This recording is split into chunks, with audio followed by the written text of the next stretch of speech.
There is no doubt that if any skill would have an exponentially valuable role in our modern economy, it's the ability to resist procrastination. If you ask anyone what they struggle with the most in the work, you would get the same answer countless times: procrastination. Our issue isn't that we don't know what we should be doing, it is that our mind stops us when we try. Even worse, the things that we tend to do instead worsen our lives. What if I told you there's a way to check off even your most daunting tasks from your to-do list? A method that personally hasn't failed me yet. You wouldn't believe me, but to understand why it works, we first need to grasp the reasons behind why you procrastinate. This is you, sitting at your desk, determined to finally start that important task you've been procrastinating on for days. And it's already 7 p.m. You take a deep breath and dive in, but only after a couple minutes, a text from your phone pops up. You tell yourself it'll only take a minute, but before you know it, you've been sucked in to a never-ending stream of content. You shake your head and refocus on your work, but a residue remains from your phone. It's a vicious cycle, and you know it's not the best way to be productive, yet you do it anyway. Why? Simple. You overestimated your willpower and underestimated the influence of your surroundings. You can't simply just stay hard, as David Goggins would say. Instead, you need to leverage the knowledge of others, in particular, one individual, Pierce Steele. He came up with this equation to understand procrastination. Utility equals expectancy times value, impulsiveness times delay. Let's break it up. Utility is your motivation to complete any given task. You procrastinate since your utility value is too low. We don't need to plug in any numbers that would be tedious, but having an understanding of Pierce's framework will not only prevent much wasted time, but by leveraging one part of the formula, we can eliminate procrastination in its entirety.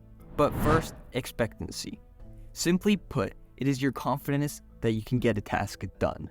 For example, if you think to yourself, I need to clean my entire house today, it's likely a stretch of a goal and a daunting task given the frame.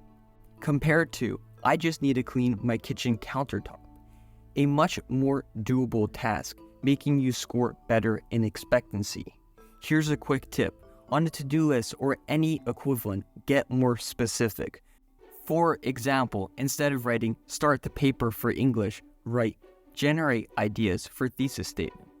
This small psychological tip lessens the barrier to entry, and in most cases, you end up doing even more than what you wrote down. Next, value. It's how much importance that you assign to a task. Let's take making your bed, for example. It only takes a couple minutes to do, but if you don't care much about having a neat bed, then you're less likely to act. Now, delay. Imagine you have guests coming over in a few hours.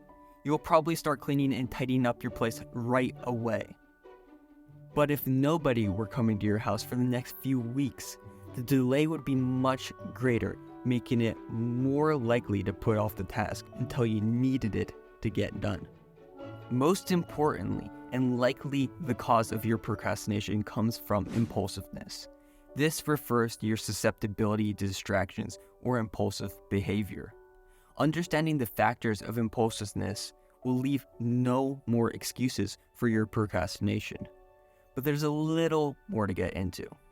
Impulsiveness can be split up into 3 sections: the tendency for distraction, a preference for instant gratification, and acting on urges. Almost everybody will score low in this category because the brain is hardwired to act in favor of instant gratification. If you don't want to consciously prevent yourself from the innate impulsive tendencies of the brain, then you're about to benefit greatly, but you're not gonna like it.